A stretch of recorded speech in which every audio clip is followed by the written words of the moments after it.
Le matin, quand je me lève, il est là, il est là. En journée, quand je travaille, il est là, il est là. Et même le soir, dans mes prières, il est là, il est là. Oh, il m'entoure de partout, il est toujours avec moi.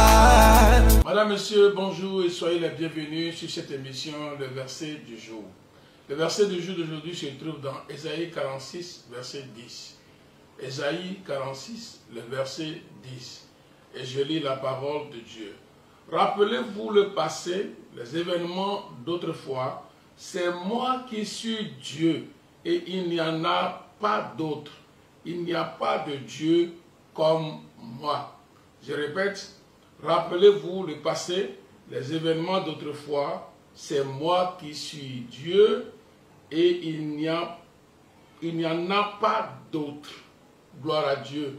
Et j'ai intitulé ce verset du jour, la souveraineté de Dieu.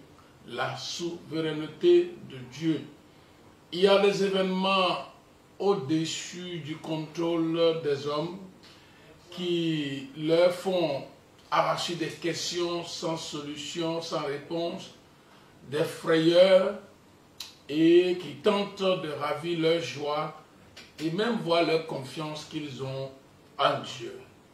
Mais la compréhension et la foi sur le fait que Dieu est souverain nous aide à avoir une confiance inébranlable en Dieu, peu importe ce qui se passe, peu importe ce que nous traversons. Oui, il y a des moments où nous traversons des injustices.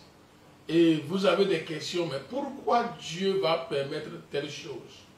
Qu'est-ce que j'ai fait pour mériter telle chose? Et pendant que vous posez ces questions, vous n'avez même pas de réponse. Il n'y a personne à côté de vous pour répondre.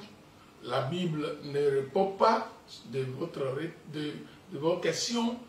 Et Dieu semble être silencieux par les messages que vous écoutez à l'église ou des messages que vous écoutez par d'autres canaux. Et vous ne comprenez rien. Et ce que ça laisse, comme je l'ai dit tout à l'heure, c'est des doutes et des frayeurs. Est-ce qu'il faut continuer dans ce flou? Est-ce qu'il faut abandonner, etc.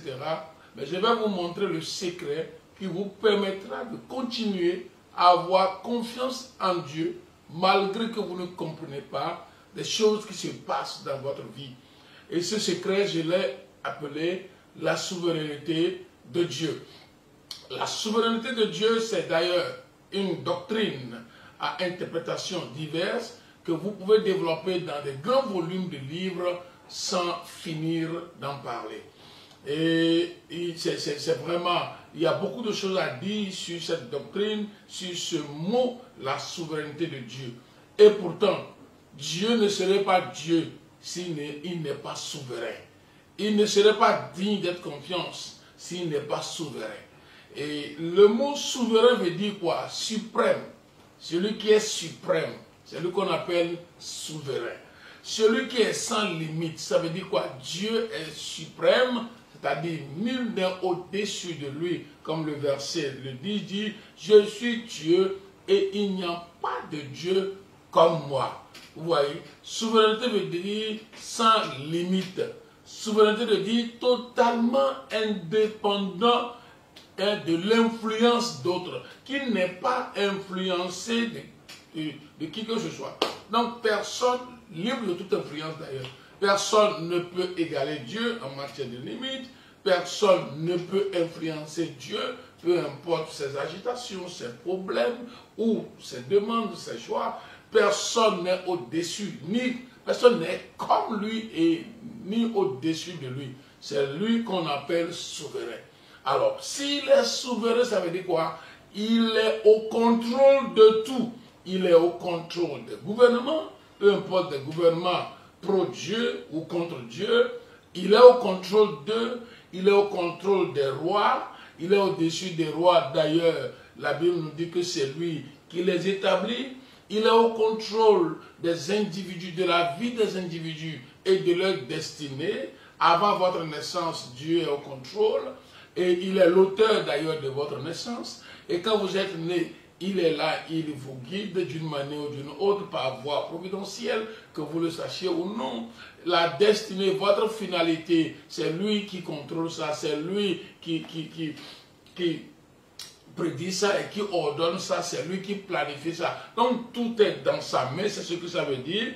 Ça veut dire quoi? Qu'il veille sur tous les événements qui se passent. Oui, ces injustices, ces persécutions, ces commérages, ces mensonges contre vous, ces diffamations, cette maladie, cette mort soudaine d'un proche, ou etc., qui vous trouble, vous n'en arrivez pas plutôt à comprendre pourquoi telle personne va mourir de cette façon, pourquoi tel accident, pourquoi telle affaire va sombrer, malgré que vous avez tellement prié, malgré que vous avez payé vos dîmes, malgré que vous êtes auprès d'un prophète au moins, d'un apôtre international, malgré que vous lisez votre Bible tous les jours, malgré que vous faites des aumônes, etc., vous faites l'œuvre de Dieu, vous avez construit même le temple de Dieu, vous supportez des pasteurs et des missionnaires, il y a beaucoup de choses qui vont au-delà de nos compréhensions. Vous savez, nous avons vu quand même des gens qui ont cette confiance en Dieu à cause de la connaissance qu'ils ont sur la souveraineté de Dieu. Que Dieu, il contrôle tout ce qui se passe sur nous. Bien aimé, et non seulement que Dieu est souverain, mais il est aussi bon. Il est un Dieu d'amour. Ça veut dire quoi? Ça veut dire quoi? Ça veut dire qu'il n'est pas souverain pour faire ce qu'il veut, mal ou bon, mais il est souverain en ne faisant que du bien et de bonnes choses pour ceux qui sont pour lui, pour ceux qui croient en lui. La connaissance de ça là déjà vous permet d'avoir une assurance inébranlable, peu importe ce qui se passe. C'est pour ça que vous allez voir les gens comme Jésus-Christ, que dans des moments les plus difficiles, malgré qu'il avait confiance en Dieu, qu'il devait supporter la croix, qu'il n'ait ni mérite, tout ça là, il disait, je te remets mon esprit. C'est la dernière parole que Paul a dit, et puis plutôt Jésus. Une parole ou des paroles de confiance totale, de confiance absolue en la souveraineté de Dieu. Fais comme il te plaît. Je crois que tu peux tout, je crois que tu contrôles tout, et je crois que tu veux mon bien. Seigneur, en toi je te remets mon esprit. Ça, c'est une confiance totale. Et Dieu veut que vous ayez cette confiance en vous. Parce que s'il est souverain, si vous le croyez, et s'il contrôle et conduit tous les événements, il le fera pour votre bien. Toute chose ira dans ce sens pour votre bien. Que vous comprenez, vous savez aujourd'hui, en tant qu'homme, nous ne pouvons pas contrôler et connaître Dieu. Parce que notre notion de justice est différente de la notion de justice de Dieu. C'est pour ça que pourquoi telle chose se passe, vous ne pourrez pas comprendre sans avoir accès à la notion de justice de Dieu. Pourquoi Dieu va permettre ça? Nous sommes des hommes. Nous sommes des vases dans la main du potier. Bien-aimés, je voudrais, à partir de ce verset du jour qui parle d'un grand thème qu'on ne peut pas développer d'ailleurs dans quelques minutes, mais plutôt qu'on peut déjà, la connaissance de ce mot peut nous assurer une confiance inébranlable et totale, peu importe ce que nous traversons, à garder votre confiance. Continuez de croire en Dieu et d'avoir confiance en lui malgré ce que vous traversez. Votre mari vous a abandonné, certes, il n'est pas l'auteur de ces choses, mais il conduit ces événements d'une manière ou d'une autre pour que ça soit votre gloire. Il n'y a pas longtemps, un missionnaire allait évangéliser en Afrique, en Amérique du Sud. Il a été martyrisé, il était mort. La veuve ne comprenait rien, mais elle a décidé de continuer à avoir confiance en Dieu parce qu'elle sait que Dieu dirigera cela pour son bien. Plus tard, ceux qui ont tué son mari sont devenus des chrétiens, ont confessé leur péché, et voilà, la veuve était là pour voir que ce que son mari a souffert n'a pas été vain.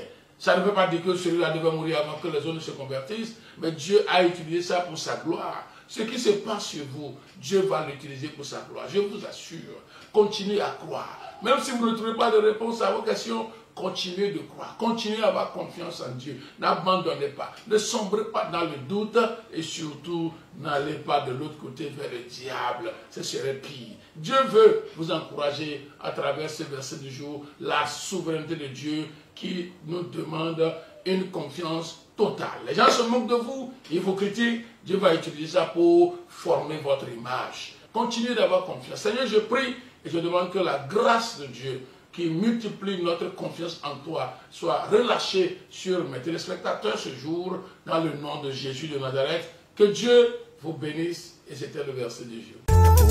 Le matin, quand je me lève, il est là, il est là. En journée, quand je travaille, il est là, il est là. Et même le soir, dans mes prières, il est là, il est là. Oh, il m'entoure de partout, il est toujours avec moi.